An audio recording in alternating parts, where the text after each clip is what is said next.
चाहे नया संगठन है चाहे वह पुराना संगठन है, सभी प्रकार के संगठनों में नियुक्तिकरण का कार्य निरंतर चलता रहता है। यदि कोई नया उपक्रम स्थापित किया गया है तो उसे अपने कार्यों को संपादित कराने के लिए लोगों की आवश्यकता पड़ती है। उसे लोगों को अपने यहाँ नियुक्त करने की आवश्यकता होती है।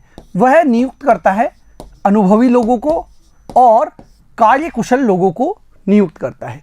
साथ ही साथ जो ये पुराने संगठन हैं, इनमें भी नियुक्तिकरण की निरंतर आवश्यकता होती रहती है। देखिए, यहाँ पर लोग सेवानिवृत्त होते रहते हैं, नौकरी छोड़कर जाते हैं। साथ ही साथ कई बार ऐसी स्थितियाँ आती है कि संगठन द्वारा उन्हें निकाल दिया जाता है, उनकी पदोन्नति होती है, उनका स्थानांतरण कर दिया जाता है। इससे भी यहाँ पर पद रिक्त होते हैं। पद रिक्त होने पर यहाँ पर भी नियुक्तिकरण की प्रक्रिया प्रारंभ हो जाती है और बाहर से व आंतरिक स्रोतों से लोगों को उन रिक्त पदों पर भरा जाता है। देखिए बच्चों, नियुक्तिकरण की ये प्रक्रिया निरंतर चलने वाली प्रक्रिया है और हर प्रकार के संगठन में यह प्रक्रिया अपनाई जाती है। देखिए, सबसे पहले तो संगठन यह देखता है कि उसके कितने पद रिक्त हैं, कितने पद रिक्त हैं और उस पर कार्य करने के लिए किस योग्यता वाले व्यक्तियों की आवश्यकता है। इसका निर्धारण एक संगठन के द्वारा किया जाता है। इसके बाद में वे भर्ती का कार्य करते हैं। वे लोगों को आवेदन करने के लिए आमंत्रित करते हैं कि लोग इन रिक्त पदों पर अपने आवेदन प्रस्तुत करें। भर्ती के लिए आवेदन आ जाने के बाद उनमें से उपयुक्त व्यक्तियों का चयन किया जाता है जो कि उन रिक्त पदों को भरने के योग्य होते हैं। यह होता है चयन का कार्य। देखिए, जब व्यक्ति को चयनित कर लिया जाता है, उसे अपने संगठन में नियुक्त कर दिया जाता है, तो उसके बाद में उसका कार्य से परिचय करवाया जाता है, उसको पदस्थापन प्रदान किया जाता है, साथ ही साथ संगठन के अन्य लोगों से परिचय कराया जाता है। देखिए, उसे पदस्थापन प्रदान किया जाएगा और उसका परिचय संगठन के अंदर उच्च अधिकारियों और उसके अधीनस्थों से करवाया जाता है। यह एक बहुत महत्वपूर्ण कार्य हो जाता है।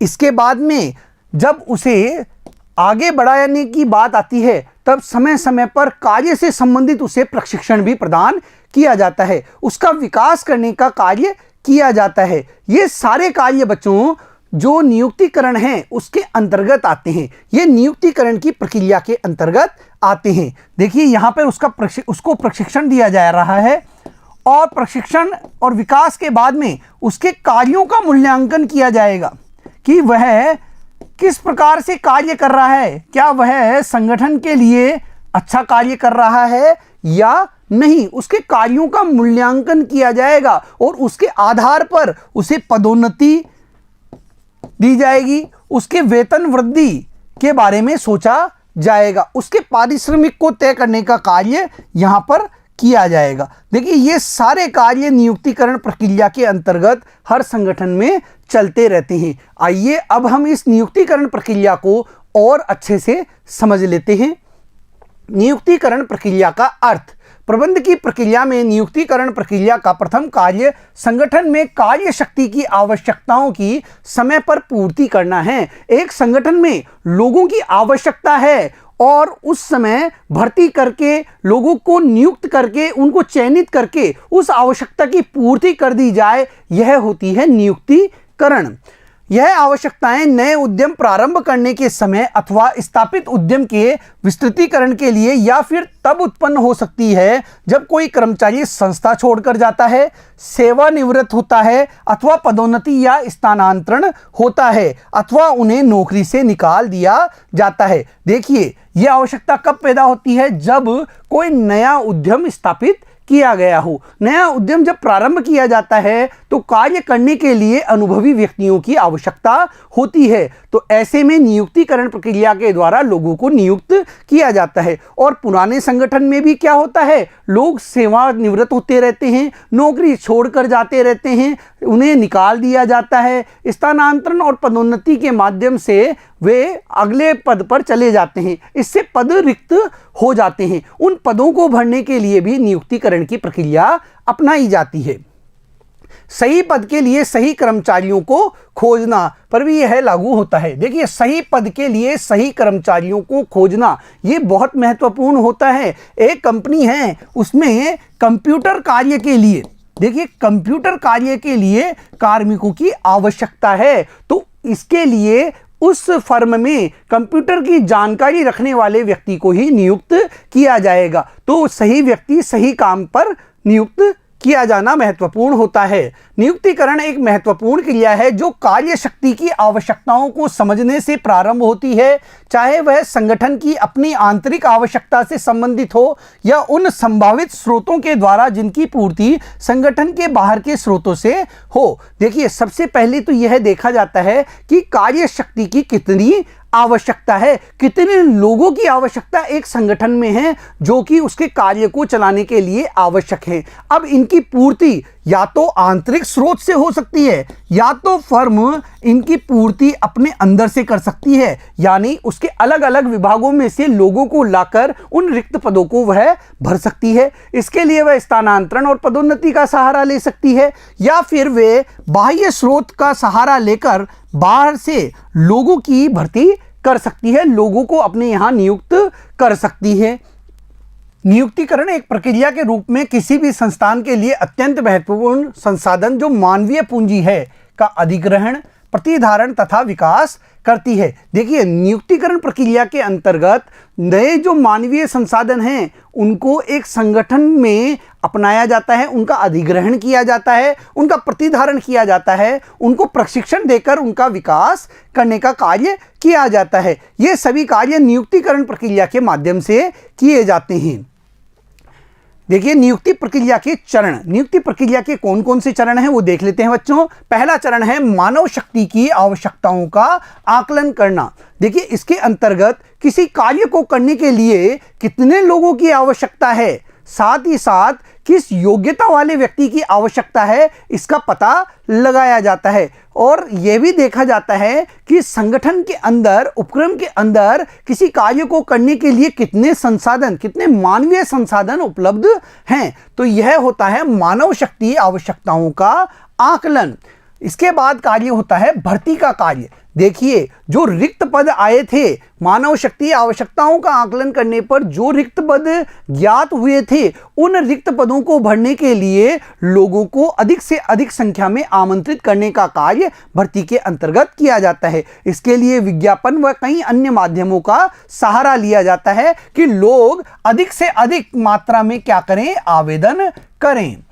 इन आवेदनों के आने पर चयन का कार्य किया जाता है। जो आवेदन आए हैं उन आवेदकों में से उपयुक्त व्यक्ति को चुनने का कार्य चयन कार्य के अंतर्गत किया जाता है। देखिए, यहां पर जो योग्य व्यक्ति होता है, जो कुशल व्यक्ति होता है और जो उस पद के संबंध में योग्यता रखता है, ऐसे व्यक्ति का चयन किया जाता है और अन्य लोगों की छटनी कर दी जाती है। इसके बाद में आता है अनुस्थापन तथा अभिविन्यास। देखिए, चयनित किए गए व्यक्ति को नियुक्ति पत्र प्रदान किया जाता है और उसका अनुस्थापन करवाया जाता है, यानी जिस पद के लिए उसे नियुक्त किया गया है उस पद से उसका परिचय करवाया जाता है, उस पद पर उसे कार्यभार ग्रहण करवाया जाता है।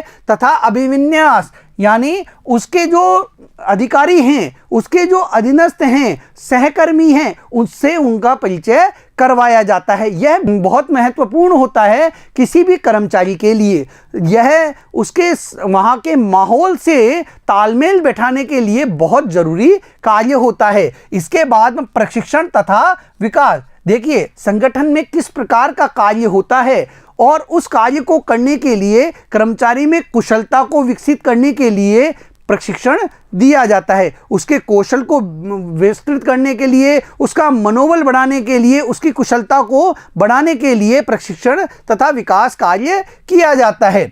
देखिए, इससे उसका कार्य कुशल होता है, कार्य कुशलता पूर्वक होता है, साथ ही साथ वह कार्य निपुणता के साथ कर लेता है। इसके बाद में उसके कार्यों का मूल्यांकन किया जाता है, उसके द्वारा किए जाने वाले कार्यों के परिणामों को देखा जाता है और उसके निष्पादन मूल्यांकन के आधार पर उसके भविष्य की रूपरेखा तय की जाती है। अगला आता है पदोन्नति एवं भविष्य नियोजन। देखिए, जो उसके कार्य हैं उसके मूल्यांकन करने के उपरांत उसकी पदोन्नति के बारे में सोचा जाता है और भविष्य में उसकी क्या कार्य रहेंगे, किस प्रकार से वह कार्य करेगा, उसकी योजना बनाई जाती है। यह भी नियुक्तिकरण प्रक्रिया का एक महत्वपूर्ण चरण होता है और इसी के अंतर्गत उसके पारिश्रमिक को भी निश्चित किया जाता है। उसके कार्यों को देखकर उसे कितना पारिश्रमिक मिलना चाहिए, उसे क्या क्या सुविधाएं दी जानी चाहिए, यह भी इस नियुक्तिकरण प्रक्रिया का एक महत्वपूर्ण चरण होता है। अब इन्हें हम विस्तार से देख लेते हैं बच्चों। आइए, नियुक्ति प्रक्रिया के चरण के मानव शक्ति आवश्यकताओं का आकलन। देखिए, प्रत्येक कार्य पद के निष्पादन के लिए कर्मचारी की नियुक्ति की आवश्यकता पड़ती है। हर संगठन में कार्यों को करने के लिए कर्मचारियों की आवश्यकता पड़ती है, उनकी नियुक्ति की जाती है। क्रियात्मक रूप से मानव शक्ति आवश्यकताओं के लिए एक तरफ कार्यभार विश्लेषण की आवश्यकता है तथा दूसरी तरफ कार्य शक्ति विश्लेषण की। इसके लिए क्या होता है, कार्यभार विश्लेषण किया जाता है, इसके लिए कार्य शक्ति का विश्लेषण किया जाता है। देखिए, एक संगठन में कार्य करने के लिए कितने लोगों की आवश्यकता है, उस कार्य को अभी कितने लोग कर रहे हैं और वैसे उसे कितने लोग करते, तो इसका आकलन कार्यभार विश्लेषण के अंतर्गत किया जाता है। मान लीजिए 100 यूनिट तैयार करनी है, किसी वस्तु की 100 यूनिट का उत्पादन करना है। एक व्यक्ति केवल 10 यूनिट ही उत्पादन कर सकता है, लेकिन अभी उस फर्म में 10 कार्मिकों की आवश्यकता के स्थान पर केवल 8 कार्मिक ही उपलब्ध हैं। यानी इन लोगों पर अभी बहुत अधिक भार है काम को पूरा करने का। उत्पादन तो इतना ही करना है, लेकिन 10 लोगों का काम अभी कौन कर रहा है, केवल 8 व्यक्ति ही कर रहे हैं। तो यहाँ यह देखा जाता है कितने लोगों पर भार है, कितने लोगों की आवश्यकता है और किस योग्यता वाले व्यक्ति की आवश्यकता है। कार्यभार विश्लेषण विभिन्न कार्यों के निष्पादन तथा संगठनिक उद्देश्यों की पूर्ति के लिए कितनी संख्या में तथा किस प्रकार के मानव संसाधनों की आवश्यकता पड़ेगी इत्यादि के निर्धारण को संभव बनाता है। देखिए, इससे यह पता चलता है कि संगठन के उद्देश्यों को पूरा करने के लिए, कार्य को पूरा करने के लिए कितने लोगों की आवश्यकता संगठन को होगी। इस आवश्यकता का पता इसके द्वारा लगाया जाता है। कार्य शक्ति विश्लेषण से पता चलता है कि कितनी संख्या में तथा किस प्रकार के मानव संसाधन उपलब्ध हैं। देखिए, कार्य शक्ति विश्लेषण के माध्यम से ये पता लगता है कि एक संगठन में किस योग्यता वाले और किसी पद पर कार्य करने वाले कितने लोग उपलब्ध हैं, उनकी संख्या के बारे में इसके माध्यम से पता चलता है। नियुक्तिकरण का आधिक्य तथा न्यूनता दोनों ही स्थितियां संगठन के लिए वांछनीय नहीं है। देखिए, किसी संगठन में कार्य करने के लिए केवल 2 व्यक्तियों की आवश्यकता है किसी काम को, और वहां पर उनकी बहुत अधिकता है। उस कार्य को करने के लिए वहां पर 5 आदमी नियुक्त किए हुए हैं पहले से, तो यह आधिक्य भी उस फर्म पर भार के समान होता है। ये जो अधिक लोग काम कर रहे हैं यह उस संगठन पर भार की तरह होते हैं, क्योंकि इन्हें वेतन देना होता है, पारिश्रमिक देना होता है। साथ ही साथ किसी संगठन में यदि 5 लोगों की आवश्यकता है और वहां पर कार्य केवल 2 लोग ही कर रहे हैं, तो यह न्यूनता भी उस संगठन के कार्यों को प्रभावित करती है। जब आवश्यकता से अधिक नियुक्तियां होती है तो कर्मचारियों को निकालने, पदच्युत करने अथवा उन्हें अन्यत्र स्थानांतरित करने की आवश्यकता पड़ती है। यदि लोग अधिक संख्या में कार्यरत हैं तो उन्हें नौकरी से निकाला जाता है, उन्हें पदच्युत किया जाता है, साथ ही साथ उनके स्थानांतरण भी किए जाते हैं। कम नियुक्तिकरण की स्थिति में भर्ती प्रक्रिया प्रारंभ करने की आवश्यकता पड़ती है, और जब पद रिक्त होते हैं तब भर्ती की प्रक्रिया प्रारंभ की जाती है। नए लोगों को उपक्रम में लाया जाता है, उन रिक्त पदों को भरने का कार्य प्रारंभ किया जाता है। मानव शक्ति आवश्यकताओं के लिए कुछ बातों का निर्धारण, जैसे वांछित योग्यताएं, अनुभव, व्यक्तिगत विशेषताएं तथा अन्य का निश्चय करना आवश्यक है। देखिए, किस प्रकार की मानव शक्ति की आवश्यकता है, उनकी क्या क्या योग्यताएं होनी चाहिए, उनमें कितना अनुभव होना चाहिए, उनकी व्यक्तिगत विशेषताएं क्या होनी चाहिए, इन सब का आकलन इसके अंतर्गत किया जाता है। भर्ती, देखिए यह बहुत महत्वपूर्ण कार्य होता है, यह सकारात्मक क्रिया मानी जाती है। संभावित कर्मचारियों को ढूंढने की प्रक्रिया तथा उन्हें संगठन में पदों के लिए आवेदन देने के लिए प्रेरित करने को भर्ती कहते हैं। जो रिक्त पद हैं हमारे पास, जो रिक्त पद हैं उनको भरने के लिए आवेदन आमंत्रित किए जाते हैं, आवेदन आमंत्रित किए जाते हैं। लोग अधिक से अधिक संख्या में आवेदन करें, इसके लिए उन्हें क्या किया जाता है, प्रेरित किया जाता है। इस चरण में संभावित प्रत्याशियों को खोजना अथवा वे स्रोत जहां से संभावित प्रत्याशी लिए जा सकते हैं पता लगाना सम्मिलित है। देखिए इस चरण में जो संभावित प्रत्याशी है उन्हें खोजने का कार्य किया जाता है और इसके लिए जो महत्वपूर्ण स्रोत हैं, चाहे वह स्रोत आंतरिक स्रोत हो चाहे वह बाह्य स्रोत हो, उस स्रोत का पता लगाया जाता है कि किस स्रोत से हमें इस रिक्त पद को भरने के लिए उपयुक्त व्यक्ति मिल सकते हैं, अधिक से अधिक संख्या में वो आवेदन करें। इसके लिए इसके पता लगाया जाता है। आंतरिक स्रोतों का प्रयोग एक सीमित रूप में किया जाता है। देखिए आंतरिक स्रोतों से सीमित संख्या में ही कार्मिक उपलब्ध हो सकते हैं, तो इसका प्रयोग सीमित रूप से किया जाता है।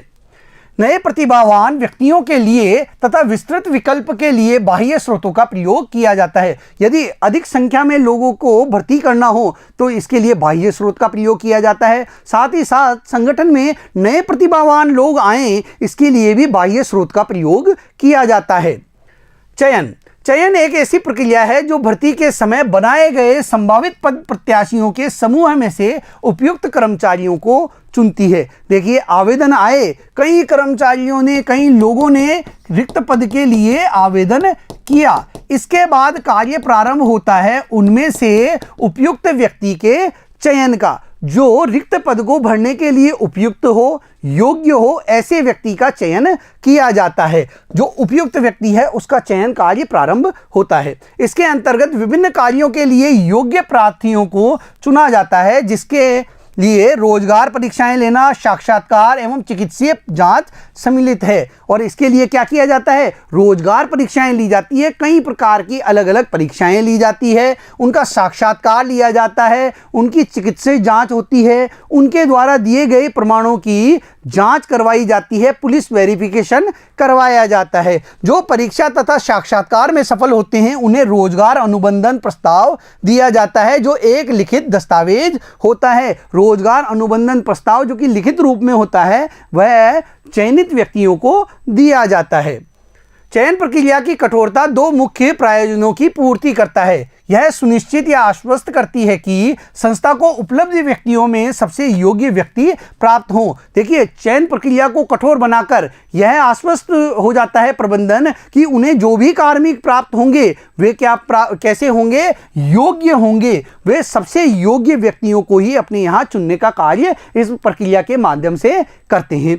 चयनित कर्मचारियों के स्वयं के सम्मान तथा प्रतिष्ठा को बढ़ाती है। और जब चयन प्रक्रिया बड़ी कठोर होती है तो वह चयनित व्यक्तियों की प्रतिष्ठा को बढ़ाती है, उनके अपने सम्मान को बढ़ाने का कार्य भी करती है। उन्हें लगता है कि वो कई सारे अभ्यर्थियों में से चुने गए हैं, वे इस कार्य को करने के योग्य हैं, उनका अपना आत्मसम्मान बढ़ता है।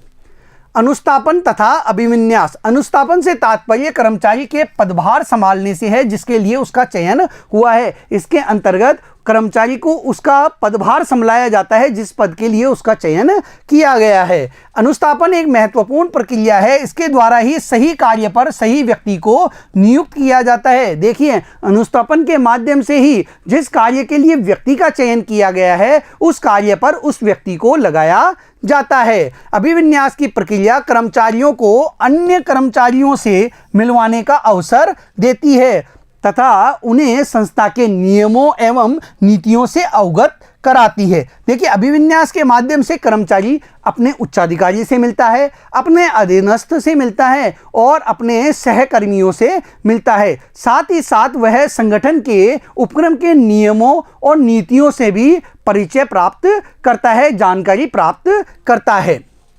कार्यस्थल पर कर्मचारियों का उच्च अधिकारियों, अधीनस्थ तथा सहकर्मियों से उनका परिचय कराया जाता है। उन्हें जिस पद के लिए चयनित किया गया है उसका कार्यभार दिया जाता है। संस्था से परिचय कराने की यह प्रक्रिया अत्यंत महत्वपूर्ण है। देखिए, संस्था से परिचय कराने की जो यह प्रक्रिया होती है यह बहुत महत्वपूर्ण होती है। इससे यह पता चलता है कि कर्मचारी उस संगठन में रुकेगा या नहीं रुकेगा। वह कर्मचारी के मन में संगठन के प्रति एक छवि बनाने का कार्य करती है और जो पहली छवि होती है वही अंतिम छवि मानी जाती है। जो कर्मचारियों के कार्य निष्पादन तथा यह निर्णय कि वह संस्था में टिके रहें पर एक दूरगामी प्रभाव डालती है। वह उनके कार्य निष्पादन पर प्रभाव डालती है और उनके संगठन में टिके रहने पर भी प्रभाव डालती है कि वे लंबे समय तक संगठन में टिके रहेंगे या नहीं टिके रहेंगे। प्रशिक्षण तथा विकास। व्यवस्थित प्रशिक्षण कर्मचारियों के ज्ञान एवं कौशल में वृद्धि करने में सहायता करता है। देखिए, जब व्यवस्थित रूप से प्रशिक्षण किसी कर्मचारी को दिया जाएगा तो वह उसके ज्ञान में वृद्धि करेगा, उसकी कुशलता को बढ़ाने का कार्य करेगा, उसकी कार्य क्षमता, कार्य कुशलता में वृद्धि इससे होगी, उसका मनोबल भी बढ़ेगा। कर्मचारियों को सभी दृष्टियों से निपुण व उन्नत बनाना विकास कहलाता है और सभी दृष्टियों से उन्नत बनाना, निपुण बनाना यह विकास के अंतर्गत आता है। यह वह प्रक्रिया जिसमें कर्मचारी वर्तमान काम में कुशलता प्राप्त करते हैं तथा भविष्य में उच्चतर कार्य संभालने के लिए क्षमताओं को बढ़ाते हैं। देखिए, प्रशिक्षण के माध्यम से उनमें कुशलता आती है जिससे वे वर्तमान काम को और अच्छे तरीके से कर सकते हैं। एक मशीन है, उसको चलाने के लिए किसी कर्मचारी को बहुत अधिक कुशलता की आवश्यकता है, तो ऐसे में उसे प्रशिक्षण देकर उस मशीन को ऑपरेट करने के योग्य बनाया जा सकता है, उसमें कुशलता विकसित की जा सकती है। जब वह अच्छे तरीके से इस कार्य को कर लेगा तो भविष्य में वह उच्च पद पर जाने के लिए अग्रसर हो सकेगा। इस प्रक्रिया से संस्थान भी लाभान्वित होते हैं, कर्मचारियों का मनोबल ऊंचा रहता है, उनकी कार्य क्षमता बढ़ती है, वे बेहतर रूप से कार्य का निष्पादन करते हैं तथा इस प्रकार से संगठन की कार्य कुशलता तथा उसे प्रभावपूर्ण बनाने में अपना अधिक योगदान देते हैं। देखिए, जब कर्मचारी प्रशिक्षित होंगे, वे हर कार्य को अच्छे तरीके से करेंगे तो इसका लाभ संगठन को भी प्राप्त होगा, संगठन को भी उसका फायदा पहुंचेगा। उसके जो उद्देश्य हैं वे समय पर पूरे होंगे, वे कम लागत पर अपने कार्यों को पूरा कर पाएंगे, तो इससे कार्यकुशलता भी बढ़ेगी और प्रभावपूर्णता भी संगठन में उत्पन्न होती है। कर्मचारियों को जीवन वृत्ति में प्रगति तथा उन्नति के अवसर उपलब्ध कराने से संस्थाएं संस्था में प्रतिभावान व्यक्तियों को बनाए रखने में समर्थ होती है। देखिए, जब समय समय पर प्रशिक्षण मिलेगा, कर्मचारियों के विकास के अवसर वहां उपलब्ध होंगे तो उनकी जीवन वृत्ति में भी प्रगति होगी और उनके उन्नति के अवसर उन्हें प्राप्त होंगे। इससे संगठन इन प्रतिभावान व्यक्तियों को अपने यहाँ रोके रखने में सक्षम हो सकती हैं। उन्हें बार बार नियुक्तिकरण की प्रक्रिया को अपनाने की आवश्यकता नहीं होगी, उन्हें नए लोगों को भर्ती करने की प्रक्रिया में नहीं जाना होगा। पदोन्नति एवं भविष्य नियोजन। देखिए, संगठन गतिशील होते हैं और उनमें कर्मचारियों को समय समय पर पदोन्नति दी जाती है, उनका स्थानांतरण किया जाता है, तो इससे कर्मचारी प्रेरित होकर कार्य करते हैं। संगठन गतिशील होते हैं, परिणाम स्वरूप लोगों के उच्च पदों की और प्रगति की निरंतर आवश्यकता होती है। कर्मचारियों को उच्च पदों पर लगातार बढ़ाया जाता रहता है। जो योग्य कर्मचारी होते हैं उन्हें समय समय पर पदोन्नति प्रदान की जाती है। इसमें व्यक्तियों की पदोन्नति, हस्तांतरण एवं उन्नति से जुड़ी क्रियाएं सम्मिलित होती है। देखिए, इसके अंदर क्या क्या सम्मिलित होता है। पदोन्नति, समय समय पर उन्हें पदोन्नति दी जाती है, उन्हें कार्यों का अनुभव लेने के लिए हस्तांतरित किया जाता रहता है, साथ ही साथ उनकी उन्नति से जुड़ी हुई कई अन्य कार्य भी इसके अंतर्गत किए जाते हैं। पारिश्रमिक, मजदूरी अथवा वेतन का ढांचा ऐसा होना चाहिए जो उचित हो। हर संगठन यह चाहता है कि उसके यहाँ कार्य करने वाले कर्मचारियों का वेतन का जो ढांचा है वह अच्छा हो, ताकि जो कर्मचारी हैं वे अच्छे तरीके से वहाँ पर कार्य करें, लंबे समय तक उस संगठन के साथ कार्य करें। पारिश्रमिक से अभिप्राय कर्मचारियों को उनके संगठन के लिए योगदान के बदले प्राप्ति से है। संगठन के लिए जो कर्मचारी योगदान देते हैं अपना, उसके बदले उन्हें जो प्राप्त होता है वही पारिश्रमिक होता है। कर्मचारी अपनी सेवाएं 3 प्रकार के प्रतिफल के लिए देते हैं। पहला वेतन, दूसरा सुविधाएं एवं प्रलोभन। देखिए, वेतन उनके कार्य की आधार पर और उनके काम करने की अवधि के आधार पर दिया जाता है। सुविधाएं, उन्हें कई प्रकार की सुविधाएं दी जाती है, जैसे बीमा सुविधा, चिकित्सा सुविधा, मनोरंजन की सुविधा दी जाती है। प्रलोभन के अंतर्गत बोनस, कमीशन, लाभों में हिस्सेदारी आदि आते हैं। वेतन से अभिप्राय मूल मजदूरी एवं पारिश्रमिक भत्ते से है, जो कर्मचारी को अवधि व कार्य के आधार पर मिलते हैं। जितने समय उसने कार्य किया है या जिस प्रकार का उसने कार्य किया है, उसके आधार पर उसका पारिश्रमिक तय किया जाता है।